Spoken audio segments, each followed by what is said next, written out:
practices. And once these gaps are identified, we will give you a targeted intervention, OSH awareness sensitization to address such gap. Thank you.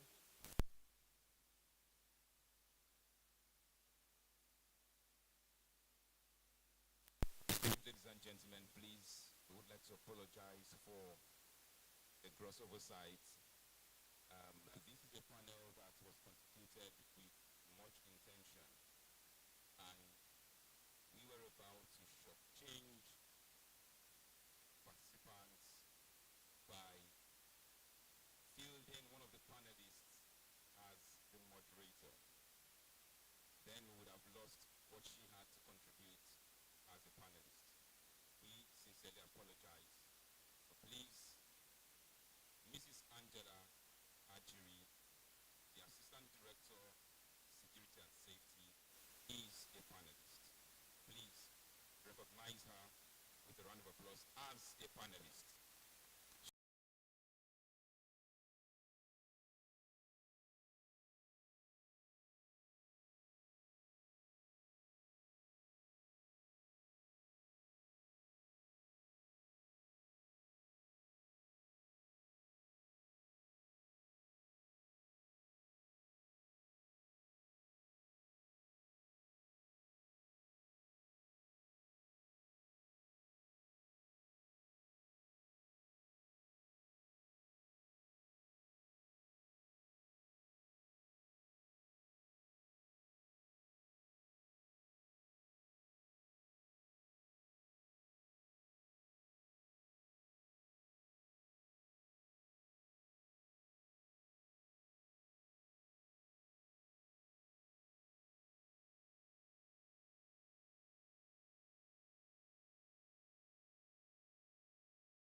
Counseling session this evening.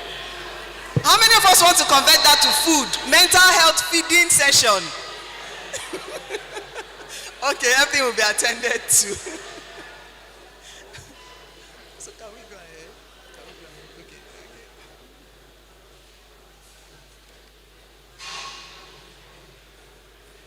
So we are just waiting.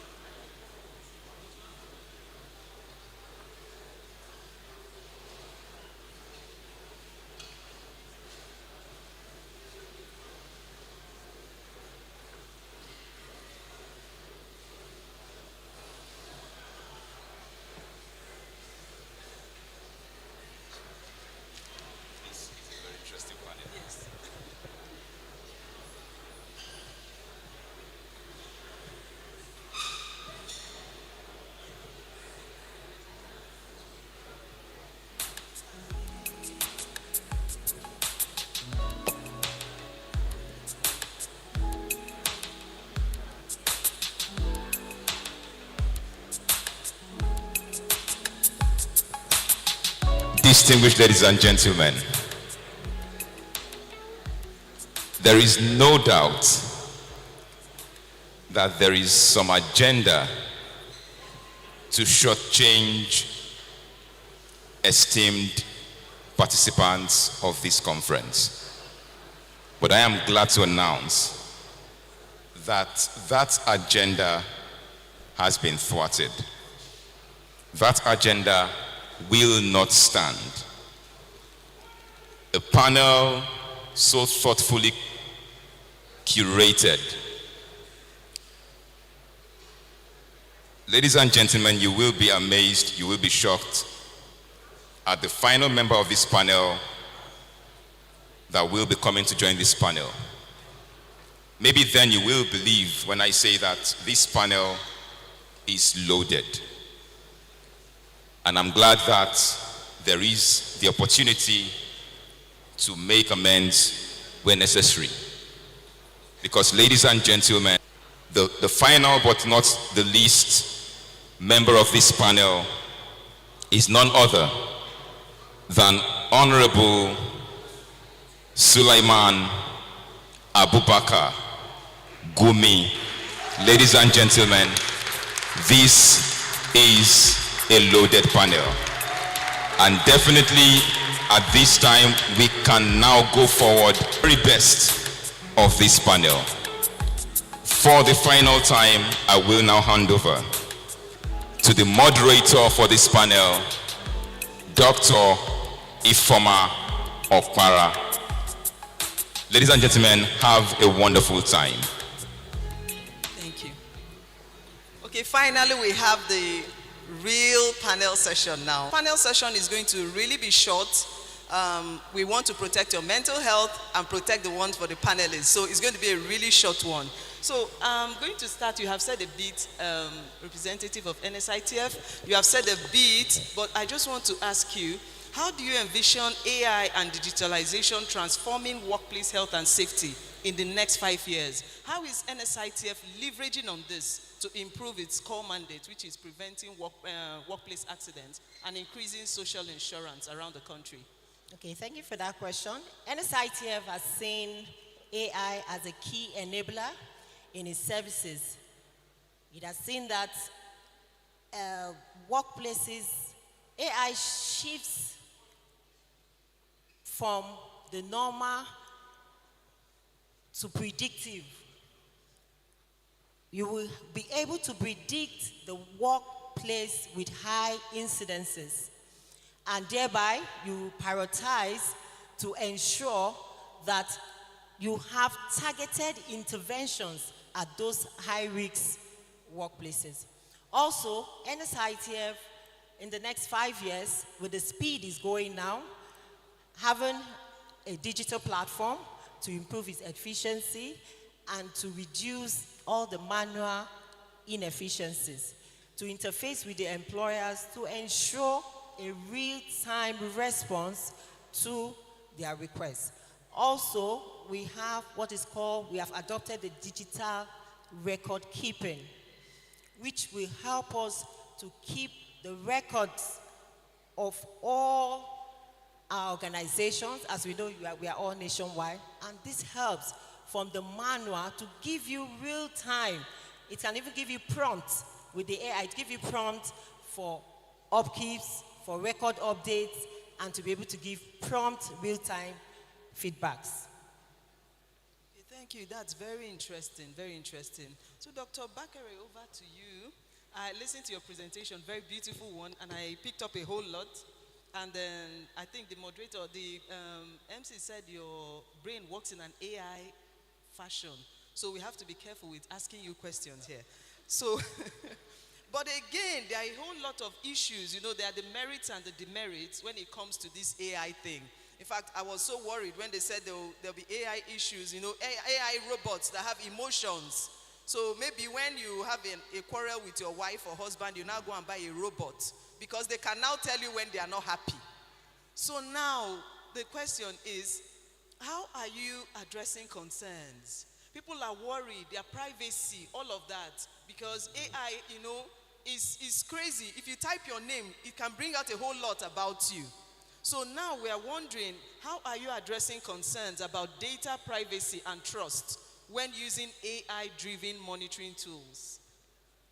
Thank you very much, moderator, and a good evening, to our distinguished as in participants.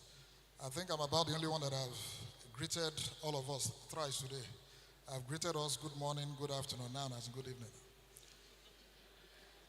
So, I think the question that you've asked is really very, very important, very apt, and it's on the front burner, within the AI space. And a very short response to this is risk management. Anything you do in life, especially when it comes to the adoption of digital technologies, has to do with starting with a risk-based approach. And what do I mean by this? You are trying to adopt a new technology, case in point, artificial intelligence. So the very first thing that needs to be done at a national level, at an organizational level, and at an individual level is to understand the risk of adoption of AI. Because nothing is adopted in absoluteness in terms of the benefit. There is always a downside to it. And that is why it's very important that the very first thing that needs to be done is to identify as in the risk. And I can talk about this, at two different as in level, at the national level and also at the organizational level. Like I mentioned in my speech, NIDA facilitated the very first national artificial intelligence strategy, which strives to help as Nigeria, use AI for economic, prosperity. And part of what has been done is to identify the risks in adoption of AI. And like you rightly mentioned, one of the risks that has been identified are ethical issues. Ethical issues that is underpinned by issues such as data protection and as in privacy. Another risk that was identified is that careful, especially our children, with the way they interact with AI models, it can actually turn to what is called brain retardant as opposed to be a cognitive assistance. And that is why to address such risks, our children, even workers, that whenever you are interacting with large language models, any information or token you receive from them, it will continue to cause what is called brain atrophy. So, at the national level, we've identified all these as risks, we've analyzed them, we've evaluated them, and more importantly, we've provided what is called risk responses, to help ensure that we can manage this. Then, when it comes to data protection, there is a body, a statutory organization that is responsible for it, and it's called the Nigerian Data Protection Commission. Originally, the very first data protection framework actually came from NIDA, called the Nigerian Data Protection Regulation. It came up in 2019 as a subsidiary regulation. But the good news is that that subsidiary regulation evolved into an autonomous statutory government as body. And it has also now evolved from a subsidiary regulation to an act. That is the National or Nigerian Data Protection as an Act.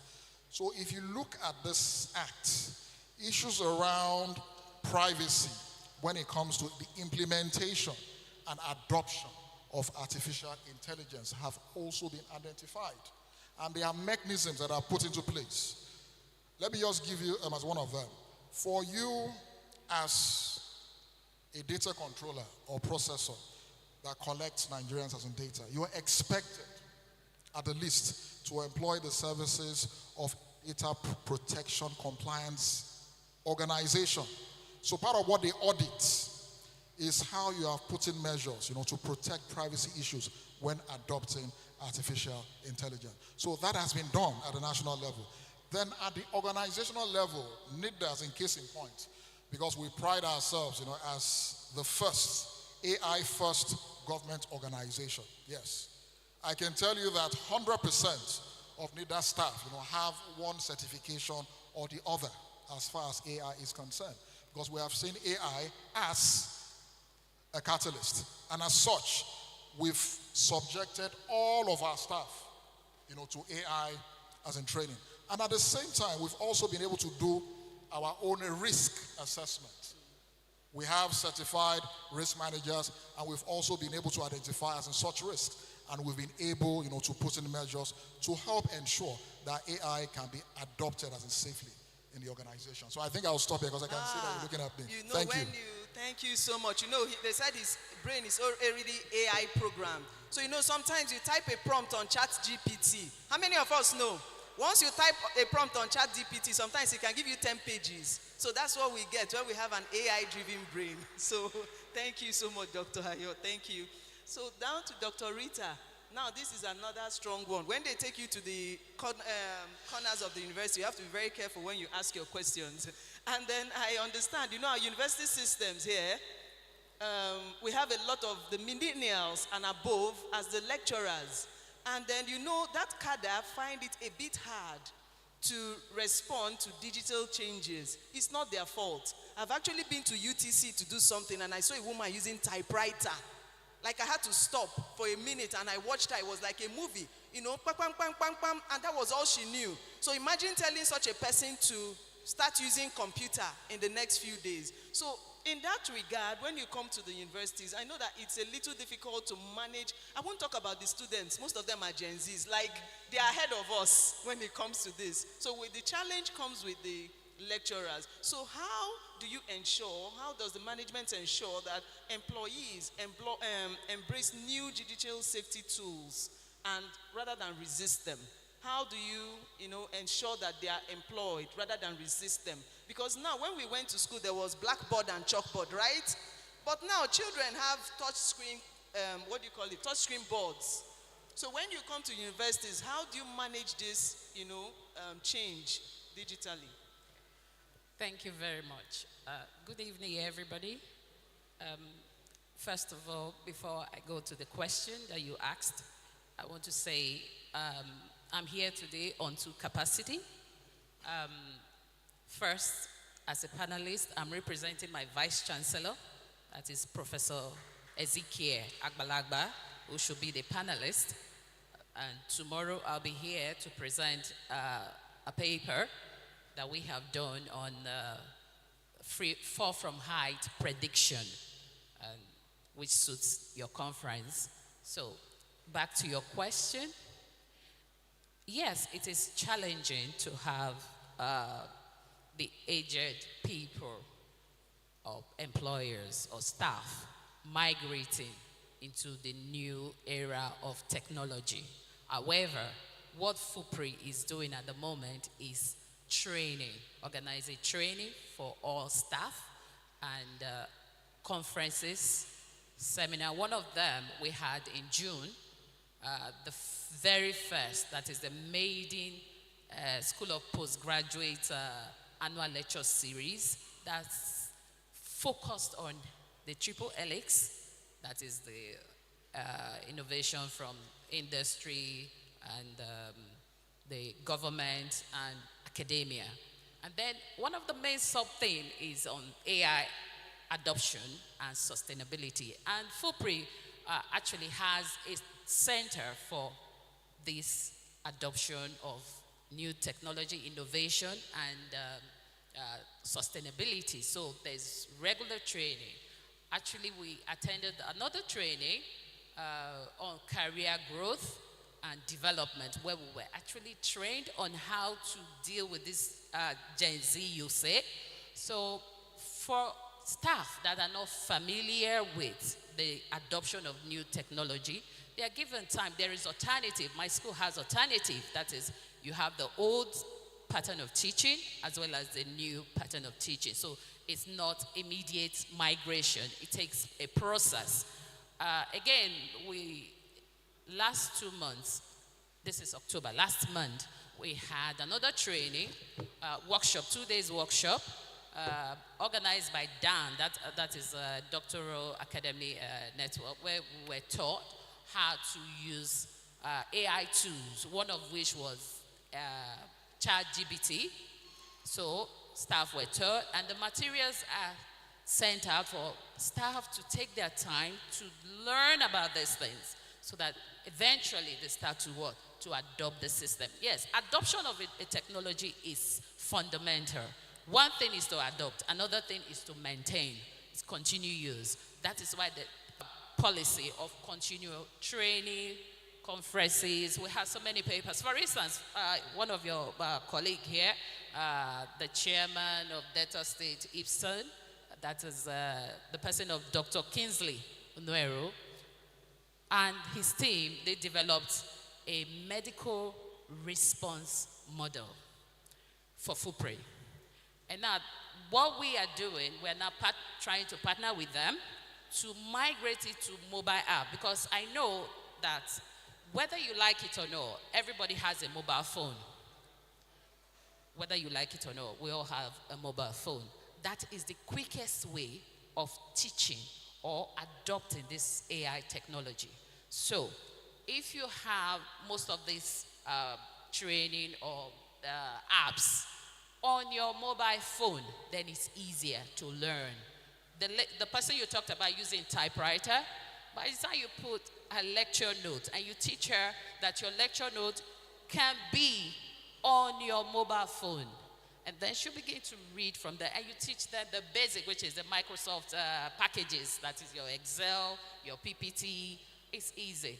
And the interest will come, and eventually they will learn. Not at the speed of the Gen Z, but there will be eventual adoption. And can I just say that my school is researching a lot. We've actually done a work on dementia. We developed an IoT device that can predict dementia for the aged people. So with all of this, and there is, the one I mentioned with Dr.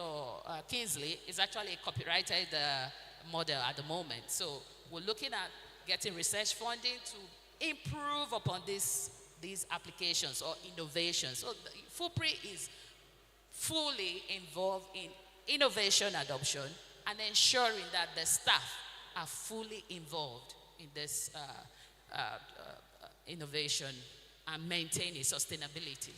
Thank you. Thank you. Thank you so much. When the people from the academic session are speaking, you must have to listen. So thank you so much, Doctor.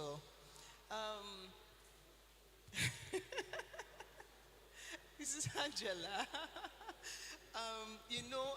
The success of any implementation when it comes to AI and digitalization rests so much on the shoulder of leadership. For most of us who know about ISO and a whole lot of that, leadership commitment is a big deal.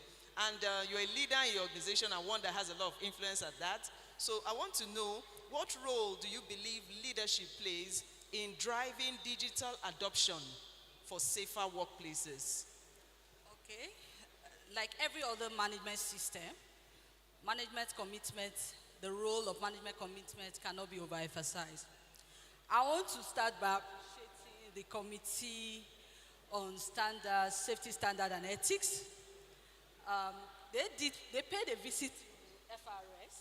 Yes, and I think they were driven by the results they saw from FRS as one of the foremost organizations that has nothing to do with oil and gas, establish a Department of Occupational Safety and Health. We also have a cadre, a safety cadre. So today we have a lot of directorate staff that are in this place in the Department of Safety. And what they did was to talk to our management on the need to commit. But before then, they had already shown some level of commitment. You can agree with me that in the open source, most of your open source documents, open source AI videos, they have something to do with high-risk organization. So an organization like FRS, that compliance is driven mainly by best practice, not by just regulations, because you know how deficient our regulations are. It shows a whole lot of commitment for management to buy into a system. We have been able to customize systems that speak to our specific needs. So what do we do as an organization? We have tailored videos to educate our staff. So we have AI videos. So most of our procedures, we are converting them to video. And FRS as it is, We are actually driven by domesticated solutions. That is why you have task promise is our own. Most of our solutions are built in-house. So even in the security and safety department, we have the technology session that develop our tools. I was just here now, my team just sent me a proposal that we are working on. So we give them our procedures and they work on it. And also in security and safety, we don't only do safety, we do security, we do logistics. Logistics, they are also in our department. And we have tools. And so they are giving us all the necessary support. And so I'm speaking to every organization. You can't go far without management commitment and committing to developing solutions that are in-house. That's something that speaks to your need. And believe you me, it is working for us as an organization. We come up because there are some procedures that we have sent out, safety procedures, security procedures, and since we started converting them to AI videos, AI study tools, self-paced tools, we have seen significant impact. And management is committed to integrating most of our standalone solutions into the mainstream solutions. And it is because they believe in what we are doing and the transformation that comes with it. This week was our customers week. And a day was dedicated to mental health and safety studies. So we have a lot of management commitment. And I'm speaking to management here that you can't really go far on customizing or doing anything without management commitment. And how do you speak to management? Economics of safety, return on investment. You have to speak the language of the board. And also leverage on opportunities you have. Like the board, the committee on safety standard, for those of you that are in the government organization, you can approach them. Thank God they are here. Tell them to come to your organization. By the time they come to your organization will not be the same. Allow them to audit your system. Be open to them. Don't cover anything. By the time they come up with your recommendation, your system will definitely change for good. Thank you. Thank you so much. Thank you, Miss Angela. But please, I want to plead with you that you people should limit your digitalization to health and safety before I'll be waking up with tax debit alert. Are you people with me on this? So thank you so much. So Honorable Gumi, the mover and shaker. He is the immediate past chairman of the House Committee on Safety Standard and Regulation. You for free that if you work with him, in fact, he came in and took over from we safety professionals, where we started. So like what Madam Angela said, there are a lot of things that go with safety. It's not a standalone thing. So, sir, I know you're big on this. What opportunities do you see for cross-sector collaboration in leveraging AI for occupational health and safety? Thank you very much, moderator. Well, I would like to congratulate the organizers of this occasion because they are bringing something that is very, very important at the right time, AI. As it is now, AI world over doesn't have any particular laws that governs AI. As it is, it's just out there and it's gradually improving itself by at the inception when it was on how to analyze things. Information is being given to this AI and it's processing it and it's improving day by day. That means AI right now is on steroids. Your question is very apt so that we can understand the possible applications on AI. Yeah, we can talk about that over and over. But there's something I want us to a little bit digress to. With such a powerful tool that has the ability to think, then we have to analyze the risk. In as much as we are analyzing the prospects, we should also look at the risk associated with AI so far that we know is misinformation and disinformation. Now, disinformation is somebody can sit in the comfort of his home and create a story using AI and send it out there, and it creates disinformation, maybe for political gains, for whatever. And misinformation, someone can just see an information online without being able to detect whether it is true or not, and they will forward it. That means you are creating misinformation. Now, this is the area of concern. AI has come, we have to accept it the way it is, but we have to start learning. While AI is growing, we also have to start learning on how to use it effectively and in the right way based on legal principles. Now, the simplicity at which AI can be used is one of the dangers. Somebody can just sit down in his room with a phone, just like she mentioned, and create such stories. And you can imagine somebody can create a story, maybe, let's say, with religious sentiment, and send out. You can crop somebody's voice and use his all the information you have of him on Facebook and create a story. And that story can go out, and before people get to know the truth, somebody's house can be burnt, lives can be lost. It's very, very risky. Now, since when information technology came to be, a lot of the older generation refused to accept it. Well, it's for the younger generation, let them go. And unfortunately, AI cannot give the older generation the opportunity to just let go. Everybody has to be on board. You need to be able to look at information online and be able to decipher what is true and what is not true. By the time this keeps on going, we might end up having something that we call liar's dividend or something, where you keep on repeating the same lie and people don't even agree with you anymore. So you will get to a point that people will see information online and they will not even know. Even if it's the truth, they will say, no, it's AI. And I think we are beginning to, if you see videos that you don't really agree with, you just say it's AI and that's it, even if it's the truth. So we're going to have a lot of issues in as much as we are looking at the benefits, which are enormous. The benefits outweigh the disadvantage, but the risks are there. We have to look at them properly. So I think maybe in the future, if you are organizing, you should also give room for people to talk about the risk so that people would know and understand what we are going to be dealing with. Now, going back to your question, I think AI has simplified everything for us. Information are at our fingertips. Now it's left for people to learn how to utilize the use of AI.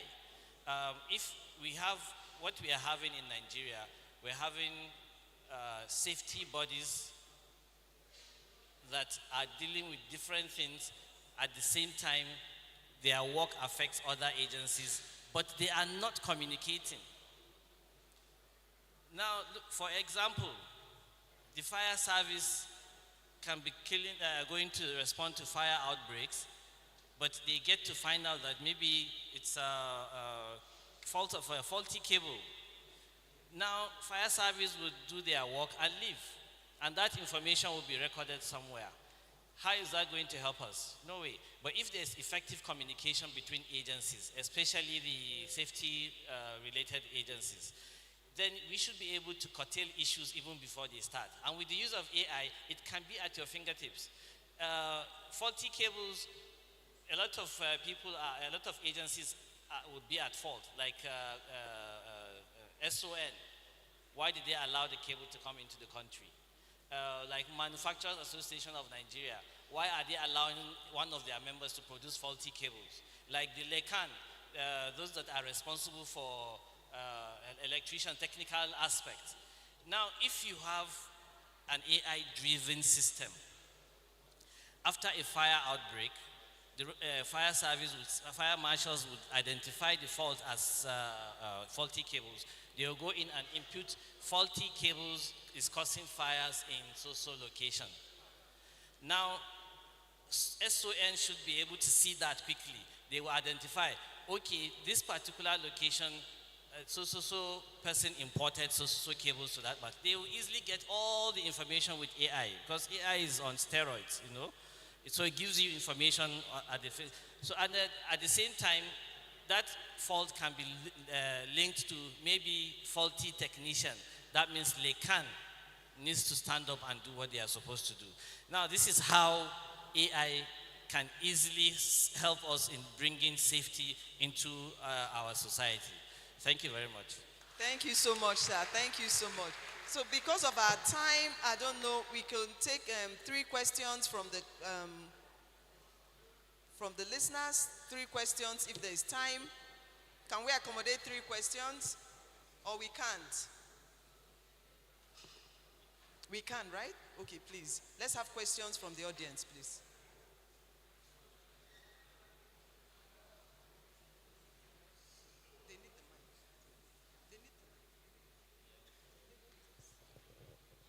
Distinguished ladies and gentlemen, while the panel session was ongoing, a QR code was flashed on screen, and that code was for everybody with questions as the panel session was going on to scan and submit their questions.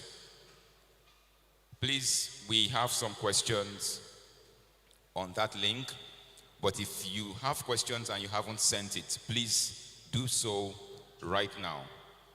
It's from the pool of questions we have that we will field questions for our panelists. And to take charge of these questions, I will be inviting forward in a short while the man who is going to coordinate the Q&A session. But in this short moment, if you have questions, please scan this QR code and submit your questions. It is for 2 purposes. First and foremost, we are leveraging AI and digitalization. And that is one principal reason why we want to do things differently at this conference. So we have this setup. This is technology at work. The second important reason why we have to go this route is for proper documentation. We want to be able to have proper documentation of these questions for development and research purposes. We want to know how best to contribute or to what areas of improvement we need to make to serve the community better. So please, as we make welcome the HSE coordinator, I'm sorry, I'm blocking some people. I'm sorry. As we make welcome the HSE coordinator for Eggman Power Plant PLC, Dr. Julius Akpong. Please, a round of applause for him. Please keep uploading your questions. Keep uploading your questions. Keep uploading your questions.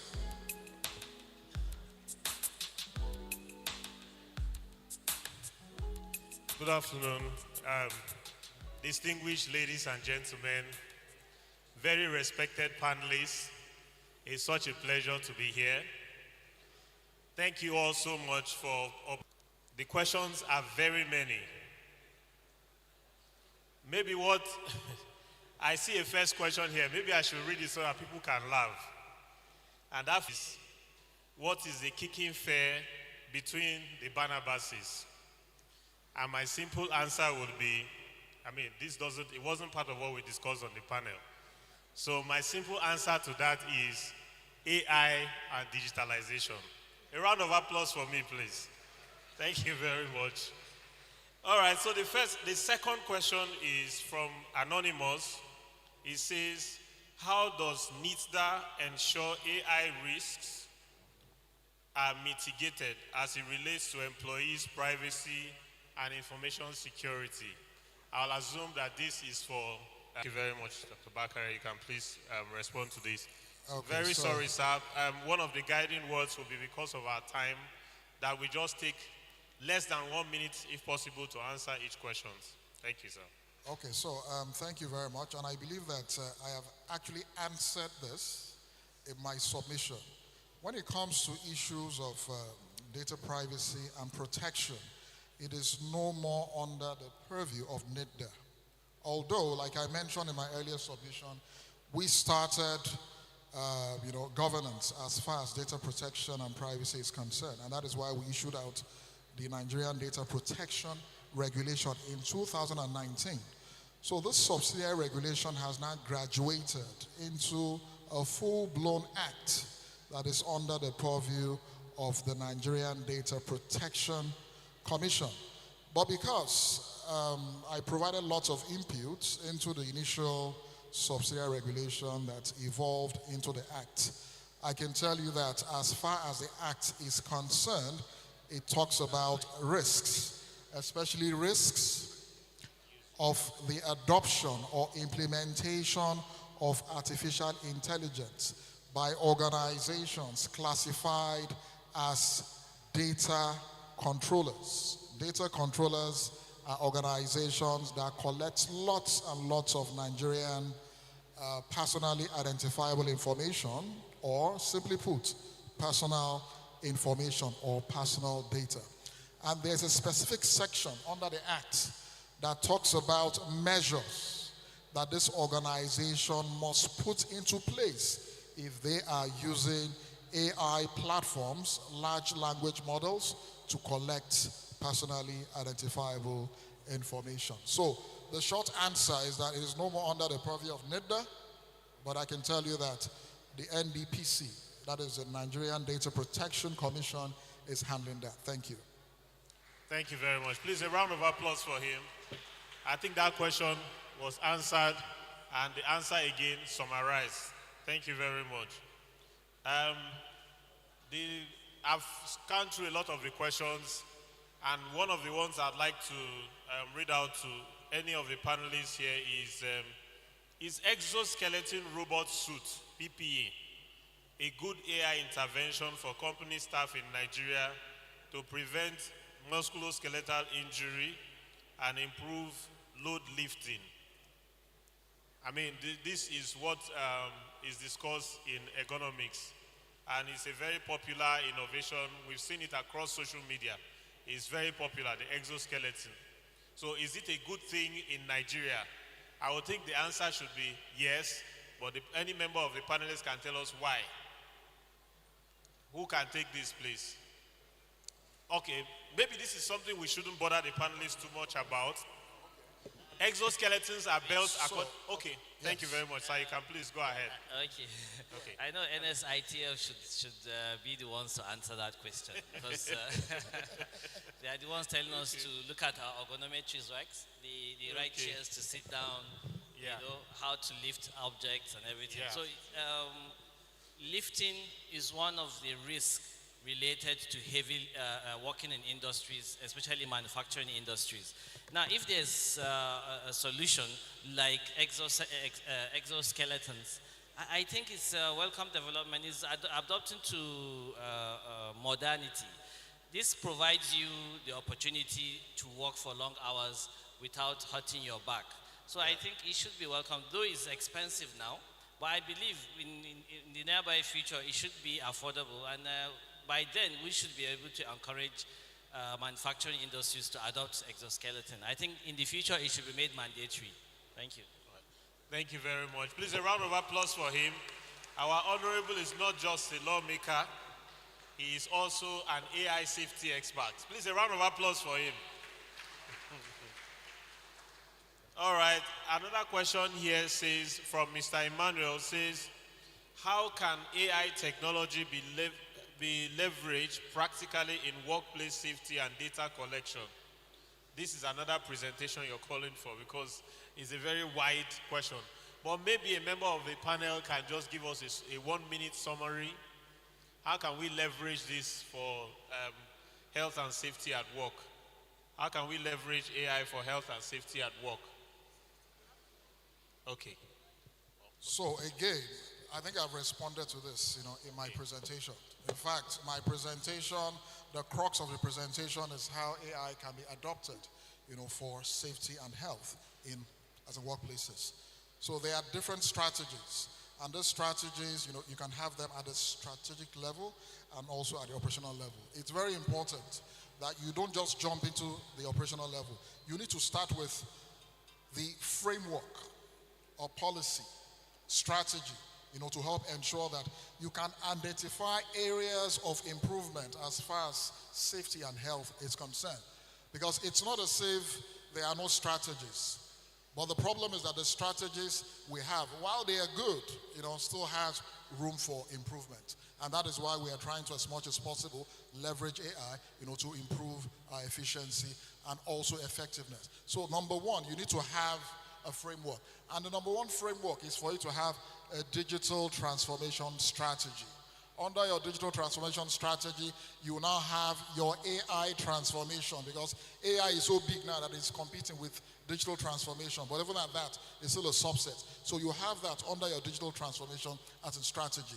Then number two, it's very important. Identify areas of concern and the kind of measures you can apply to them. Then number three, capacity building is really very, very important. There's a school of thought that says that AI will take over all of our jobs. There's another school of thought that disagrees. And I belong to that latter as a school of thought.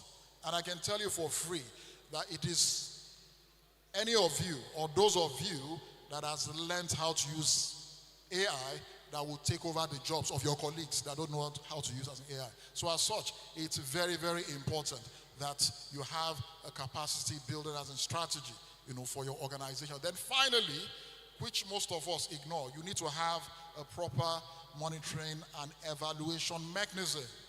You've set targets, you've set expected outcomes, you've set your KPI, you've set your key goal indicators, but how are you measuring them? How do you know that you are actually achieving the goals you've set as far as AI intervention in OSH is concerned? Thank you. Thank you very much. Please, another round of applause for him and the rest of the panelists. I'd like to believe that this individual here looked at the FIRS when he was typing this question. And the question says, speak to us from practical perspective. In what ways is AI and digitalization enhancing work at FIRS? So I believe that this is in your domain. Okay, so like what I said, number one, we are leveraging on it seriously in the area of training. That is number one. Because the truth is that, adult learning has its own dynamics. So you have to be able to bring it to the level that they will understand. So we've been able to use it to develop programs, self-paced training, also converted most of our procedures into video and simulations. That is a practical utilization. Then telematics. Like I said, safety is logistics and transport safety is under security and safety. We've been able to use it for our telematics, monitoring the activities of our drivers and their habits while driving. Those are areas. Because the truth is that when you talk about AI, sometimes you need to demystify it. It's not huge out there. It's those little things. Because you can agree with me that we are very low risk. And because we are very low risk, a very low risk organization, there is that tendency for us to overlook some things that will eventually lead to greater things. We have probability of some incidents might be small, and if you are not even careful, the impact may not be much. But we have one of our major challenge as an organization. Our work is sedative. So we have a lot of economic issues. And how do we tell people that, okay, a simple illustration. We've been telling people, please don't sit like this. It's going to lead to this. And we find out that people are taking it for granted. But when we started bringing out videos, AI videos, simulated videos, to tell you how you can move from this particular stage of musculoskeletal disease to this stage of to the particular point that you can no longer even use your legs and all that, people started realizing that it's closer than they thought. So these are just little ways. We might not be huge over there, but we are taking those steps and they are helping. We also use them for predictive analytics. Yeah. So when we get our figures, we get our data by virtue of the ECA Act and some other acts that govern us as a body. We are huge on our insurances. We comply to a very great extent. And so when we get these figures, we are able to generate futuristic predictions that can help us to convince management to engage in programs that will reduce our premiums. So those are just basic applications. Thank you very much. Please, a round of applause for FIRS. That is fantastic. Okay, maybe I'll take a last question here from this person has written his name, so we'll say that completely. His name is Ayodeji Okpatola from ISPON, Oyo.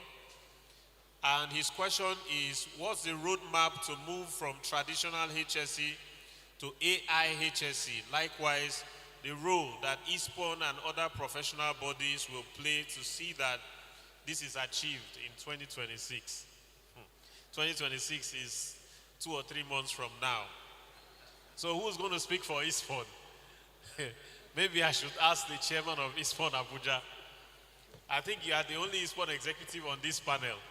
So we will start from you. The question again is, what's the roadmap to move from traditional HSE to AI HSE? Likewise, the role that ISPON and other professional bodies will play to see that this is achieved in 2026. Mr. Julius, I am a branch chairman. Our able national president is here and should be able to step in at national capacity. Honorable President, sir. Sorry, I think we have given the president too much assignments today. I mean, let's not kill the willing horse. On behalf of Mr. President, I would like to say that traditional HSE, which is what most of us practice in the so-called developing world, is going to be with us for a while. However, digitalization has come, and we all have to begin to embrace the culture and not wait for a roadmap from somewhere. FIRS has started something, and they are telling us now, when we go back from this conference, let's make a presentation to management and say we are very surprised to hear that even FIRS, government, has started something. So if you are in the construction industry, go through the hierarchy of hazard controls, from elimination to substitution to engineering controls to administrative controls to PPE, and infuse for each of those levels, infuse AI based on the reality of your operations, not based on how it's done in that company. So you should do that as management and begin to advise. That is the roadmap for your organization. So all of us should draw a roadmap for our different organizations using the hierarchy of hazard controls based on AI and digitalization. When you present that, you have started a roadmap. And by 2026, when you come back, you can also tell ISPON, this is what we have done. I will clap for you the way we are clapping for FIRS. On the side of government, I believe that a lot of government people have come here, some are listening online, and just like Engineer Gumi said, it's invention first before legislation. So legislation will gradually come in to help us and the global community manage and control these things that are on. So thank you very much, everybody. I believe that on the part of question and answer, I'm done. I'll hand over back to the moderator of the panel. Thank you very much. Thank you so much, Dr. Julius. Thank you so much. So we will just give 1 second parting words from our panelists. 1 second, please. So NSITF, go first. Okay, I would like to emphasize that as technology reshapes the world of work, NSIT's vision is clear.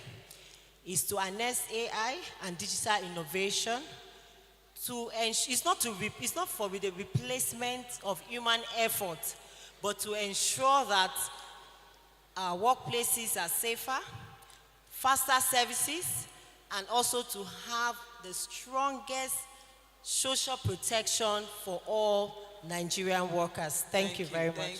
Thank you. Dr. Ayo, thank you. 1 second to round up, Dr. Okay, Ayo. so, Just 1 second, Dr. Ayo, please. All right, thank you very much. So, from NIDA, the advice is really very simple. AI is a new electricity, and we must identify that.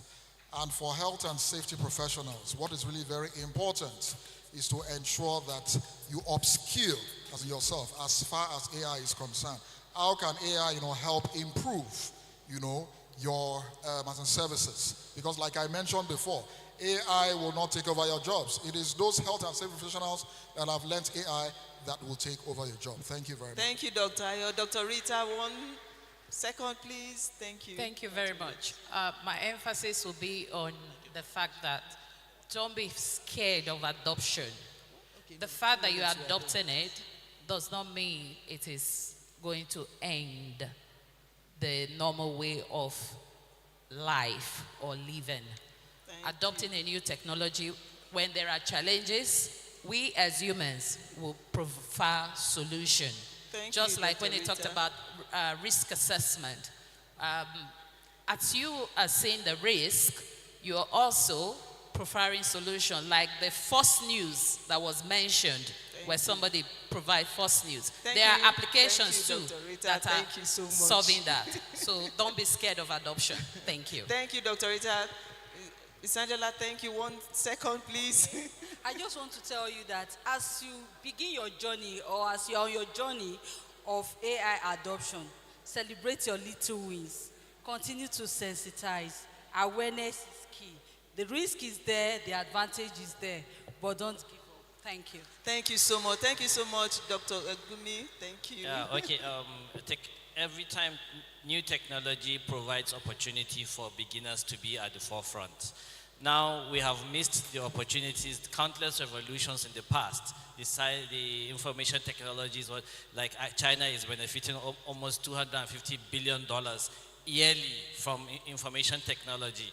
Nigeria has the opportunity to be at the forefront of AI revolution. I think we should embrace it. Thank you so much, our panelists. Thank you. Distinguished ladies and gentlemen, please, a robust round of applause for this panel. I do trust that we got much value. Ladies and gentlemen, we have to appreciate our panelists for their immense contribution to the success of today, because they are the ones rounding up today's session. And to appreciate them, I would like to invite forward very quickly the President of the Institute of Safety Professionals of Nigeria, as well as the Vice President. They will come forward as we have, as the Institute has awards to present to the panelists for their immense contributions. A round of applause for the President and the DP, the Deputy President.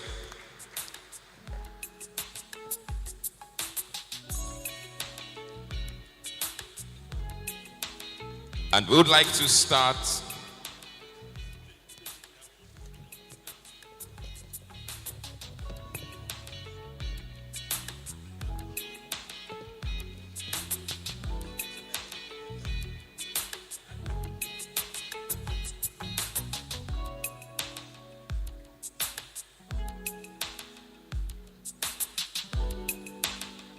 Ladies and gentlemen, we would like to begin with the esteemed panelists to my far right, to my right here, Honorable Sulaiman Abubakar Gumi. Thank you very much. Please, let's move to the middle. Let's move to the middle. Thank you for your immense contribution, sir. We appreciate you. And coming up after him is the Assistant Director, Security and Safety, Mrs. Angela Ajiriogene. Please, a round of applause for her. Thank you very much for your immense contribution to this panel session. Please, let's appreciate them. If we know that they have given us value, let's appreciate them.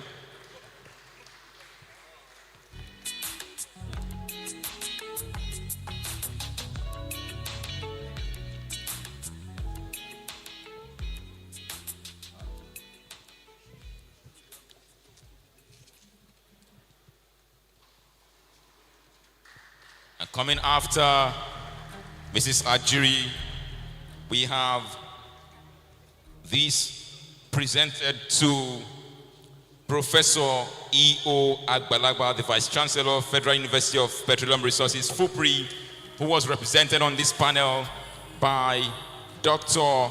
Rita E. Ako. Thank you very much for your contributions. Thank you so, so much. And right up next, we have our esteemed Dr. Ayo Bakare, Assistant Director of Cybersecurity and AI, NITDA. Thank you very much, sir. Thank you very much. And then last but definitely not the least, to Oluwaseun Mayomi Faleye, MD CEO, NSITF, Nigeria Social Insurance Trust Fund, represented by Mrs. Arowo Shafe Bukola. Distinguished ladies and gentlemen, please, may I invite all the panelists as well as our moderator. Please, I would like us to appreciate the moderator with a robust round of applause because she did an excellent job steering these conversations. Mrs. Ifoma Okpara, ISPON Abuja branch chairman. Thank you very much, thank you very much, thank you very much. And please, may I invite all the panelists forward to have a group photograph with the president and the vice president as we wrap up this panel session.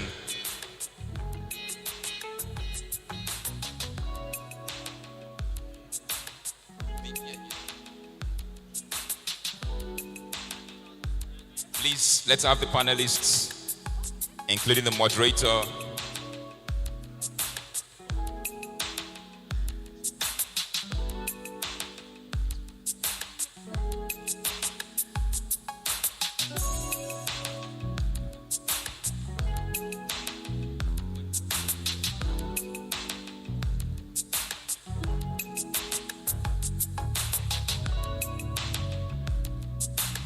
Just to wrap this up very quickly, panelists, please wait, please wait.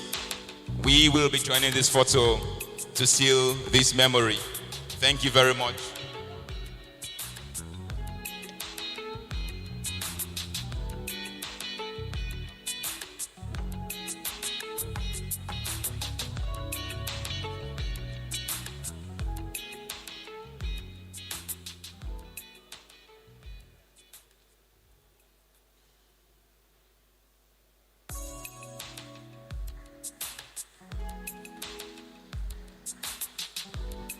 Distinguished ladies and gentlemen, it has been a long, long day. We cannot round up today without appreciating our sponsors and partners. It has been a wonderful day.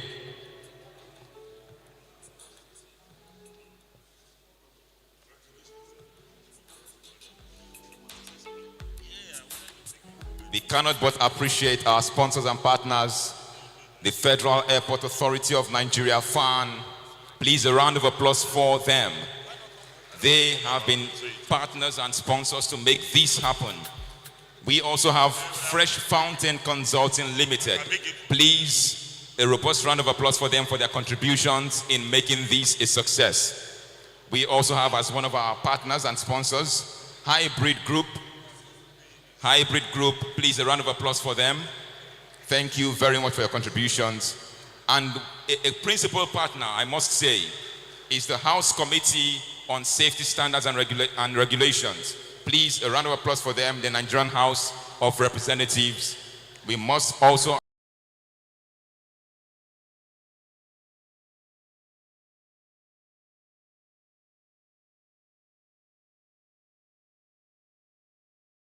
Cash Standards Limited, principal partners and sponsors. We must not forget the contributions of the Nigerian Bottling Company, NBC. We have what to drink today because of them. Please, at this moment, we would have to hear from the Honorable Member of the House of Representatives, representing In the the chairman heart of of the House Nigeria's Committee on energy Safety corridor, Standards and Regulations, one name secures the flow of Honorable progress. Kale Jaye Paul. A round of applause for him, please. Good evening, everybody. I'm going to speak from here, and I just want to throw a challenge. I'm going to raise a puzzle for all of us. I'm going to speak like a Pan-Africanist. I have watched the development in the world, and I've come to understand that the developed world are making us a slave. They are making us not to perfect anything they bring in terms of development, in terms of technology. I'll give you an analogy. When they needed no slave again, they came up with Industrial Revolution. They replaced humans with machines. And so our slaves were thrown into the labor market. We now thought that as a developing nation, we should also industrialize. We started building industries. We were not able to perfect our industrialization process before they brought in another dimension.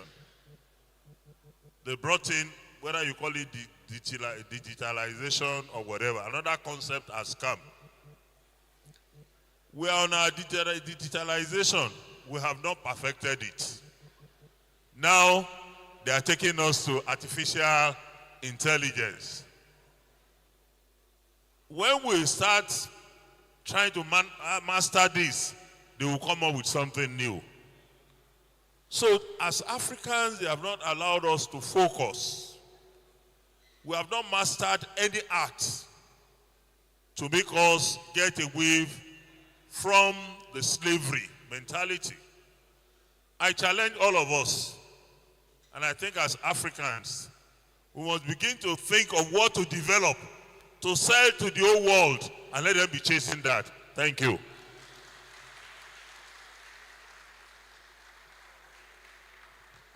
Thank you, Honorable. Thank you, Honorable. A round of applause for Honorable.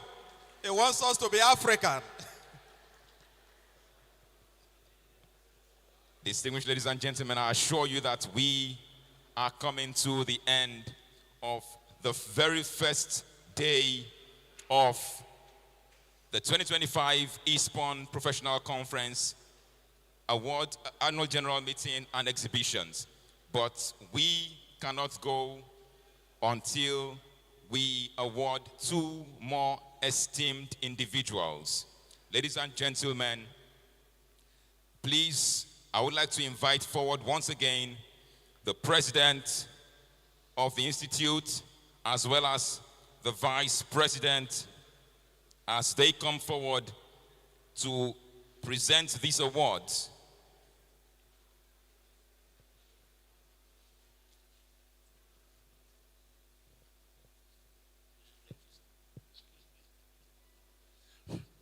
Hello, dear professionals. Thank you so much for your patience. Thank you for staying with us, and thank you for being here for us. Very quickly, I got the itinerary of some very distinguished personalities, and I know that they squeezed out time to be with us here today. And it will not be proper to let them go without giving them their award. That is why we are doing what we are doing now. Or else, the award ceremony is supposed to hold on Friday. We have a gala night and award ceremony.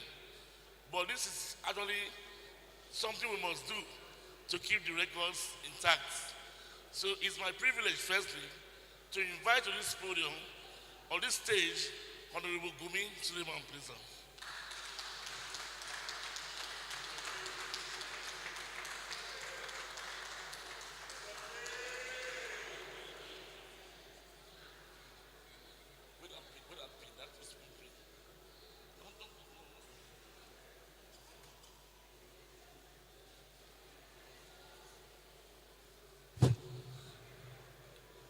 Honorable Gumi Suleiman, I am very, very sure his profile is in our hearts and the hearts of every civil professional in Nigeria. So I will not bore you with what he has done, but you must know that he's a seasoned engineer, aside being a lawmaker. A man that will tell you a word and you can take it to the bank and you cash money. So we looked at all his activities since we encountered him. It has been positive, positive, positive for ISPON.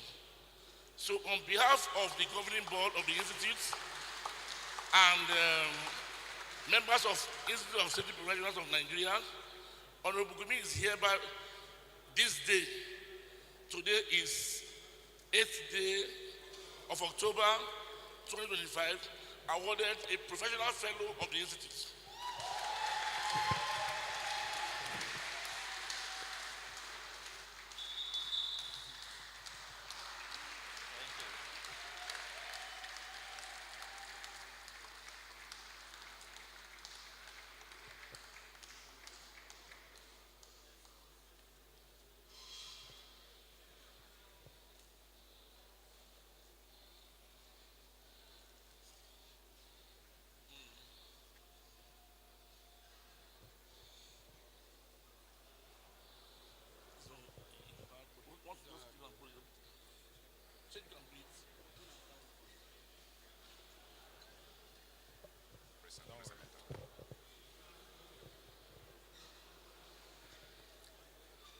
Distinguished ladies and gentlemen, a man worthy to be recognized, a man worthy to be celebrated, a man worthy to be conferred this honor. Honorable Sulaiman Abubakar Gumi.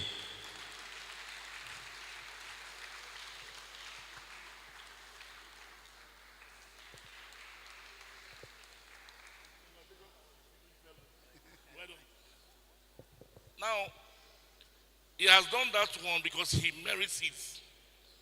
By professional ethics, he is qualified.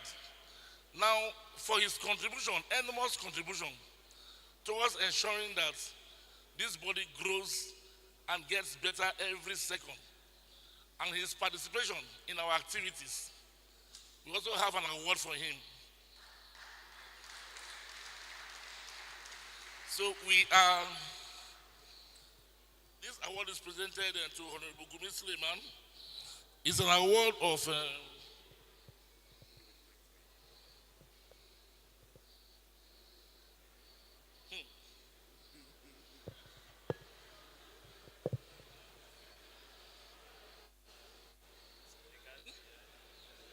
I'm coming, I can see that. Ambassador. Wonderful. No, I was thinking of something else, but this is actually very huge. It's an ambassadorial award.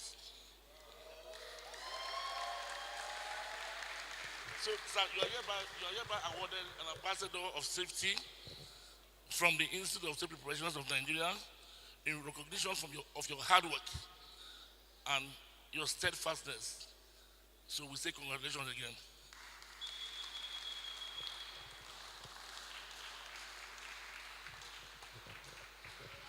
Chief of the staff.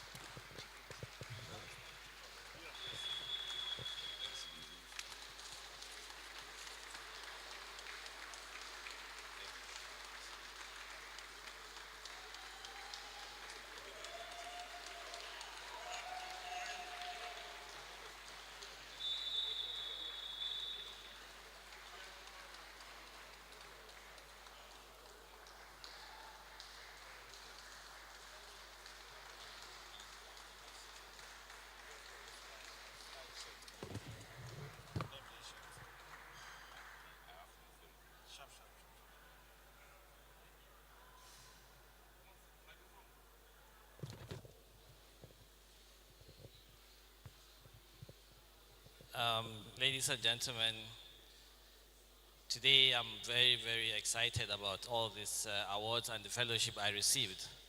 I would like to dedicate this award to the members of Safety Regulatory Committee of the National Assembly because without them, I would not be able to achieve what we have achieved together. We did everything together. And I want to thank all those, board members, what do you call them, the temporary board members that helped in organizing the reunification of ISPON. I think you also deserve such award. Thank you very much, and I wish ISPON greater success. Distinguished ladies and gentlemen, we must also recognize the contributions of the Chief of Air Staff, Air Marshal Hassan Bala Abubakar, ably represented by Air Vice Marshal Abidoye. Please, a round of applause for him as he comes forward.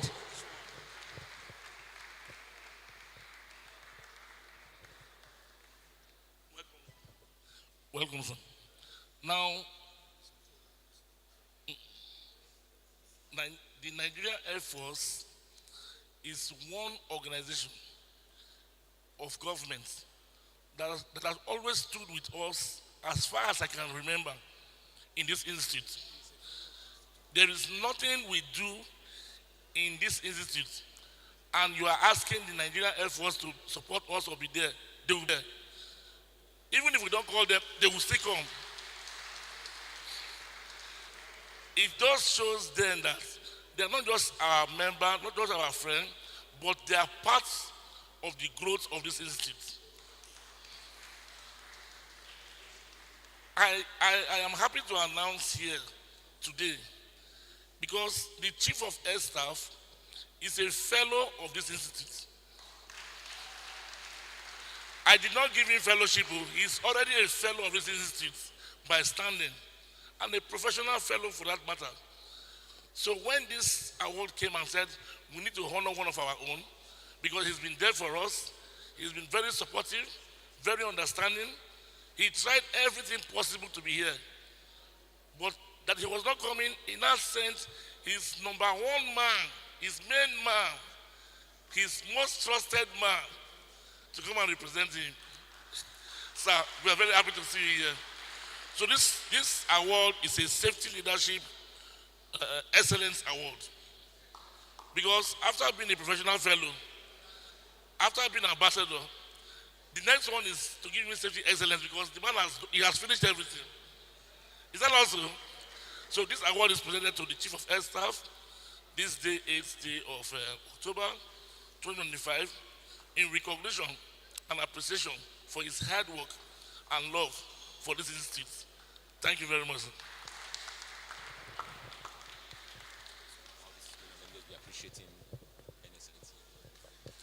Distinguished ladies and gentlemen, it has been quite a day. We are wrapping up right about now, but we must not underplay.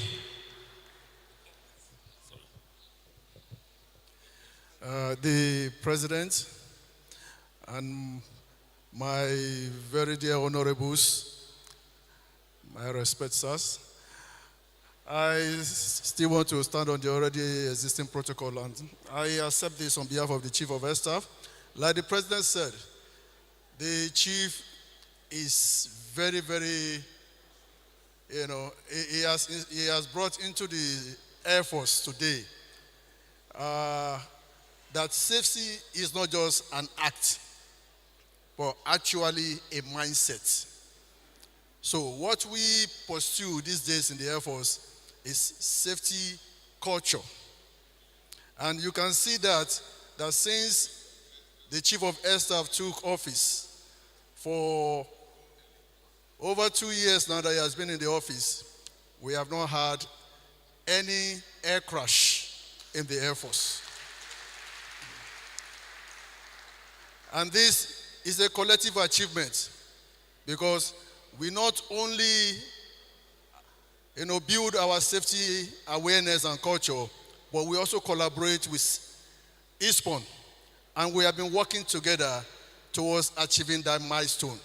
So on behalf of the Chief of Air Staff, I want to say thank you very much, ISPON and the leadership. I want to assure you that the Air Force is with you, and we are partners with you in this safety venture. Thank you, sir. Let's have pictures. So members. Please, let's have Honorable Gumi upstage to join this photograph. Honorable Kalajaye Paul, Honorable Amos Magaji, Dr. Mowgli, men of timber and caliber,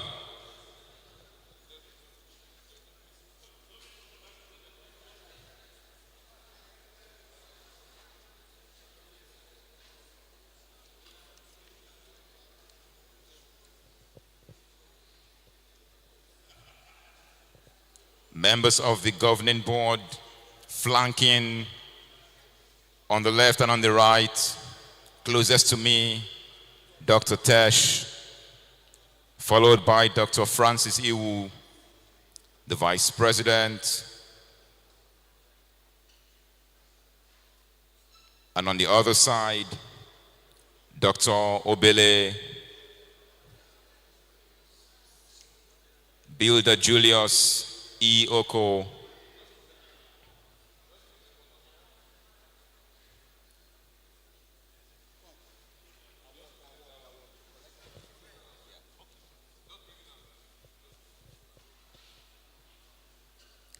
what a day.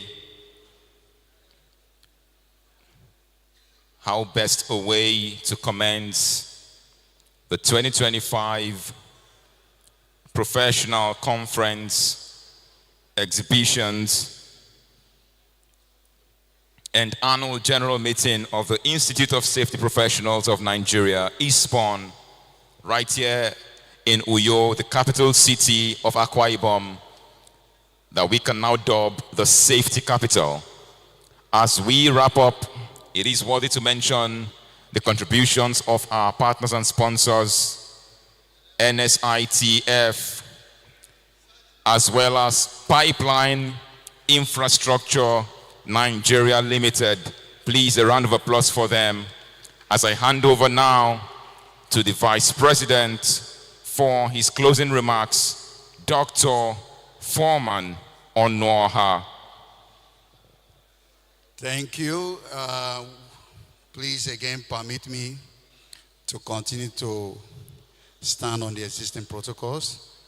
But this is not for a long speech, but just to simply say thank you, our distinguished guests, our special guests, keynote speakers. Thank you, Mr. President, governing board members. Thank you, our wonderful visitors. Thank you, all our distinguished members. I want to say thank you on behalf of governing board and also the organizers. If I continue to thank you, as much as I look around, we might not live here, and I want to really make this very short.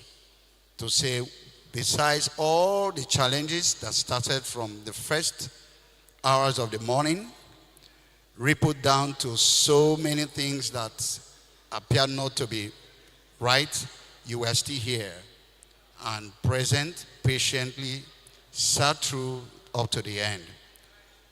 And before I leave, I want you to look next to the person, next to you, and give a warm handshake and say, thank you for being here. All right. By this, I want to say, do have a wonderful evening. Thank you all. Thank you for being here. Ladies and gentlemen, it has been a wonderful day one. It is with pleasure I say, Sosohon Etieti. My name is Samuel Ojo, and I've been your master of ceremonies for day one alongside engineer Henry. Thank you very much. We thank you immensely for being with us today. Tomorrow will be another scintillating section. We want to see you again for our technical sections, where we'll be learning a whole lot as far as AI and the workplace is involved and concerned. Thank you very much. Distinguished ladies and gentlemen, thank you. See you tomorrow. Bye.